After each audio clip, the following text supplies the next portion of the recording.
Yəqin ki, hər kəs bugün baş verən bu vəhşilikdən, vandallıqdan xəbəri var. Bakının Yasamal rayonunda Melisa Park yaşayış kompleksinin vətəndaş evində yaşadığı halda, daha doğrusu söküntü zamanı onun evini də qeyri-qanuni şəkildə sökmüşlər.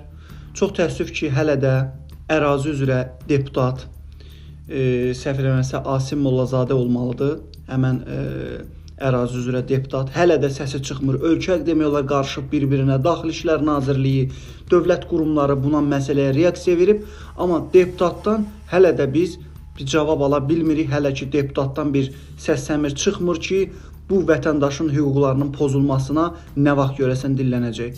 Bildiyiniz kimi deputatların öhdəliyidir ki, vətəndaşların sözünü, onların hüquqlarını müdafiə etsin. Xalqın səsidir. Amma çox təəssüf ki, hələ biz bu səsi eşidə bilmirik ki, bu baş vermiş vandallığa hələ də səssiz qalır cənab deputatımız. Görəsən nədən?